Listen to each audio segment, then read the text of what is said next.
Hey guys, it's Demigod bringing you at long last my guide to Night Stalker in this series of It's Viable. So for those of you who don't know me, I main Night Stalker. I'm sitting on the top of the Dota buff charts behind only the professional players, and I think I have more experience with him played as a core than perhaps anyone else that there is. So this video is going to mostly focus on how to play the hero as a core. You can play him as other roles and he works pretty well, but that's outside of the scope of this video. I usually play him as a 1 or 2 position middle. So the reason I really like him is that not only does he have a really fun early game, you can start ganking earlier than most heroes. He has a really dynamic playstyle where you have certain times that are designated gank nonstop and certain times that are pretty much farm, and he scales really well into the late game. It's a pretty common misconception that Night Stalker falls off in the late game, but with my build and the way I play him, he does not. Many people build him like a ganker, an intelligence ganker hero, and play him like a right-click carry, and I would suggest that you need to do the exact opposite. I know this sounds odd, but you need to build him like a right-click carry and play him like an intelligence ganker. So let me explain what I mean by that. Let's take a very common item build on Night Stalker. I will commonly see other people do something like Power Treads, Agamins, Urn of Shadows, Magic Wand, maybe another early mid-game like Medallion. Does that sound familiar? Alright. Well, the problem is, think about that. That's something that if you were to see it on, for example, Ogre Magi, that wouldn't even be out of place. You need to be getting items as if he's a lot closer to Wraith King or Lifestealer or Sven, something like that. And the second part to this is that you have to play him like he's an intelligence hero, and the example I like to use is Puck. So for example, people will take this Agamins, Power Treads, Urn of Shadows, Night Stalker, and then just go into a battle, silence, and then void someone, and then right click them, and then just take their hands off their keyboard and go till they die. I want you to be looking closely at these clips I have here. That's not what I'm doing. I'm playing the hero more like a Puck. So quit playing him like a Lycan. Play him like a Puck. You need to go in, you need to be elusive, you need to be dancing in and out of the battle non-stop. The whole nighttime is just a constant dance of Night Stalker, isolating targets, picking them off, going in, and immediately getting out anytime a battle looks bad. That being said, he can do a lot of things that other similar role heroes, you know, Puck, Storm, even a Slark can kind of do. First of all, he is able to tower dive. That's not something that you can really underestimate. That's super important. If the enemies know you're there, with the Night Stalker, you can a lot of times just get him anyways, whereas with some of those other two heroes, you kind of just have to give up.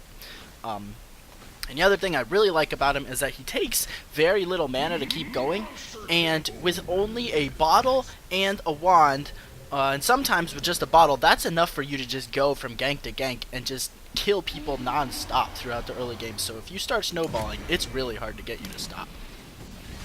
Your item choice in the first night is super important. You need to get items that are going to give you a huge amount of impact for very little gold. Namely, it's going to be Bottle, Boots, Magic Wand, Orb of Venom, and Stout Shield. Potentially a TP scroll for a 6 slot. I want to specifically focus on Orb of Venom and Stout Shield, as the other ones are self-explanatory. Orb of Venom, that 12% slow doesn't sound like much, but A, don't forget it gives a little bit of damage over time, and which is non-negligible early on. And B, that 12% starts mattering a lot whenever you combine it with Void. A Void is a 50% slow, and taking a 50% slow to a 62% slow early on is going to mean the difference between a hero walking at 170-ish move speed to 130-ish move speed. Those are values that are taken for a hero running at 350 move speed, a normal hero with boots. Stout Shield is similarly incredibly cost efficient.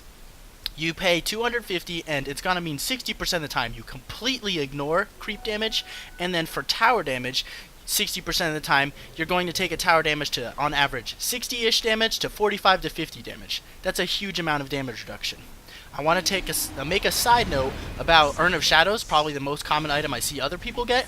That item costs more than those 3 Stout Shield, Orb of Venom, and Magic Wand all added up, and the build-up sucks, and you can't finish Urn of Shadows in the side shop, whereas you can get all these other things in the side shop to just continue your reign of terror during the first night. Alright, With all that being said, I want to talk a little bit about the first day, and specifically how to not get completely wrecked before the first night starts, considering that Night Stalker is, in fact, a pretty weak laning hero mid, maybe one of the weakest in the game. The trick is to get your starting items right, which in Night Stalker's case is nothing. Just one pulled tango and then bottle rush straight from level 1. His one and only advantage is that his starting stats are actually awesome, being comparable to or better than most heroes' starting stats even after their early game stat item like Null Talisman or respective equivalent. Night Stalker doesn't need that to last hit and can last hit with his good base damage and Void, but you need to have the mana to spam Void. So you get the bottle and then you refill it from the 2-minute rune, and then a lot of times I'll bottle crow at least once before the 4-minute mark.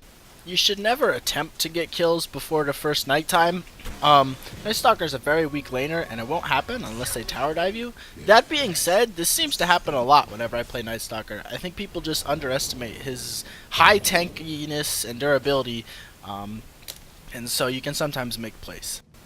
There are some matchups, usually against other melee heroes that are not super strong laners, where I will start with a very cheap item on top of the, or before the bottle, like the Stout Shield or the Wand. Most of the time I start with the bottle though. After you get your bottle, that's when you can start working on those early game efficient night items that I talked about earlier. In this short clip against the Pudge, we can see just how good Stout Shield actually is for tanking against towers and creeps, and we can also see how the Orb of Venom allows me to get just a little bit more damage and just a few more hits than you might be expecting from a Night Stalker during the daytime.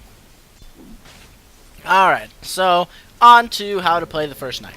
So basically, there's not really a whole lot of laning tricks you can do that'll make you better at a mid.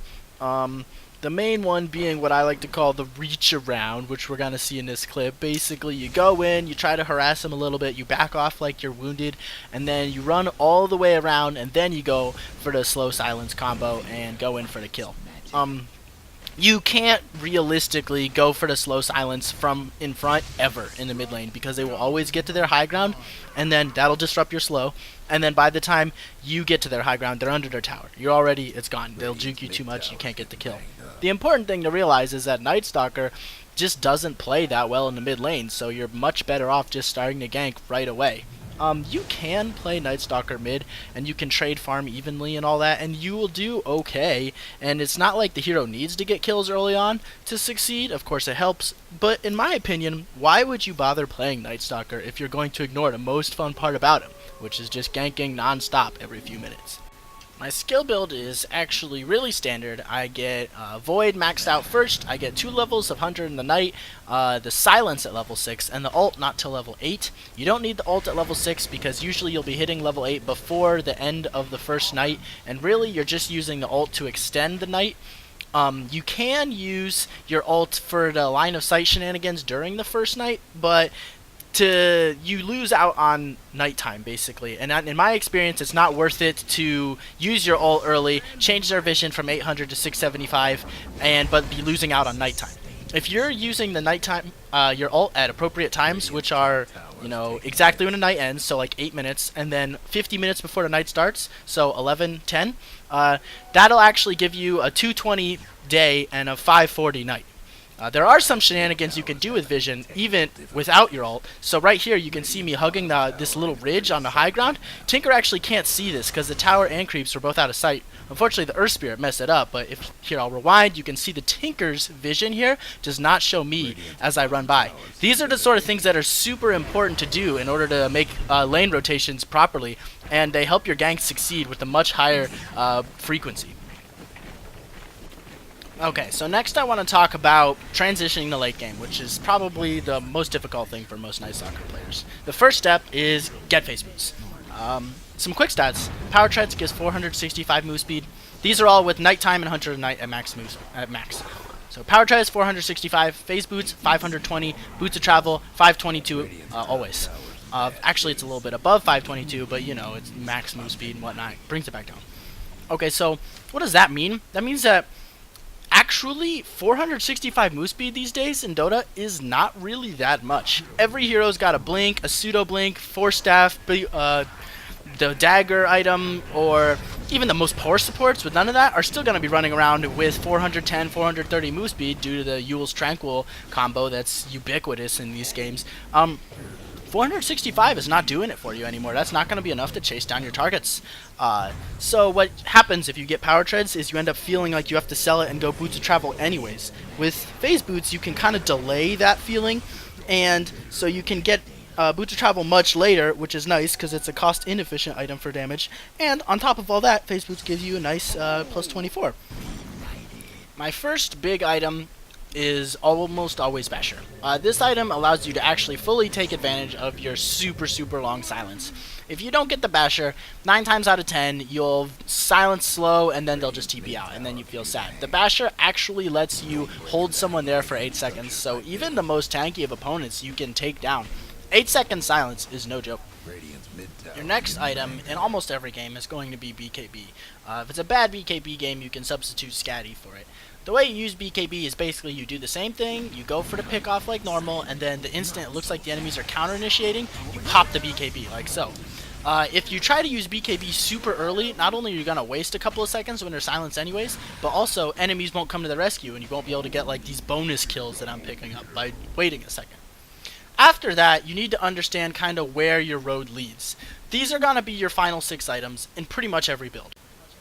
The thing that makes Night Stalker able to carry better than other heroes is the fact that he can start and finish his entire move speed problem with only boots of travel. That's 0 extra item slots and he's always at permanent max move speed. Almost every other hero has to get a Blink Dagger or Shadow Blade or Sanjin Yasha or multiple of those in order to get their chasing problem down. Night Stalker doesn't. So you can see here all of these items are for fighting more efficiently.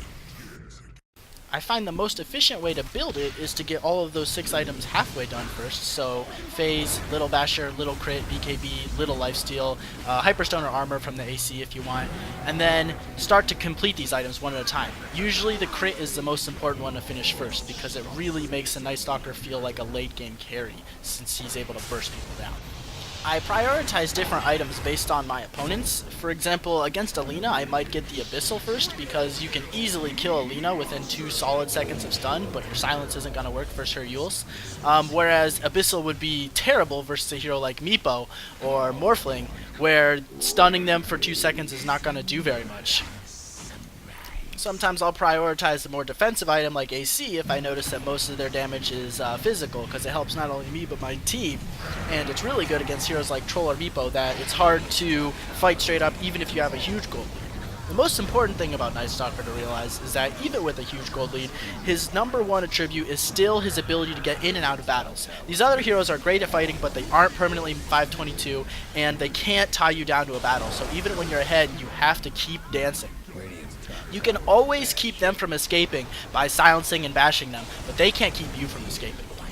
All that being said, if you play your cards right, you will eventually get to the point where your items are just so overwhelming that the enemies can't fight you even just straight up with no finesse at all. At this point, the games become very easy. You can see in these clips that I'm just killing this Meepo repeatedly. It's usually at this point that you just have a couple more pickoffs, which are very easy. You teleport whenever you see him show on lane, and it's just an easy battle. This clip shows pretty much the way that Night Stalker versus other carries go. Heroes like Meepo, Faceless, Void, Juggernaut have a way of dealing a huge amount of free damage, but it's never enough to kill a fully jacked Night Stalker because he's 3000 HP and 40 armor. So you wait for them to run out, use BKB, Satanic, and Abyssal, you kill them, and then all their surrounding allies because you're back to full HP. Lastly, I just want to take a minute to address the Night Stalker Agamemnon's issue, because I know that's going to be the top comment on the video. People are interested in this Night Stalker Ag's Gem map awareness dominance thingy, and they seem to take it almost as a personal insult that I come out and I make these videos about how I play Night Stalker, and importantly, I don't do it. I think, frankly, it's bad. No one really takes me seriously though, so I thought it was convenient that this recent pro game was played, and this is an ESL 1 if you guys want to look it up. It's free, no ticket required. But basically, we see Night Stalker getting off to have a great start, and then he goes on, he buys the Ags, the first item. This stunts your farm, and also means you can no longer solo anyone besides the supports. So it's inevitable that he's gonna run around. He gets a few more solo kills, even gets up to a 6-0 streak, but finally it's ended, and inevitably one of the enemies is gonna catch you out. So he goes up, he tries to get the gem, try to get that even better, and again, he does well for a while, but inevitably they find him. He actually goes and buys a second gem, and same deal. The thing is, no matter what, you're eventually going to make a mistake. If you can't kill anyone, not even the supports, and you can't farm, because what are you going to do? Punch creeps with your no lifesteal and plus 10 damage from Ags? You know, there's just no route for you to get stronger anymore. And here we have the final battle in the game. They have their Ags, they have their gem, they have their smoke, they get the perfect initiation, but that just doesn't mean anything if their 2-position Night Stalker just doesn't deal damage. He's just not scary. Look at how unthreatening he is. Trying to run down this lion with 465 move speed takes him forever just to finally track this lion down. By the time that's over, all of his allies are dead, and he's easily dealt with. Anyways, I hope this illustrates why I don't like Ags. It's just a good way to lose. You can get it, but not first item, and usually not as a core Night Stalker. Alright guys, well that's the end of my guide. I hope it was informative to everyone, at least in some aspects. You know, like, subscribe, follow, do all these good things, and most importantly, go out and play some Night Stalker.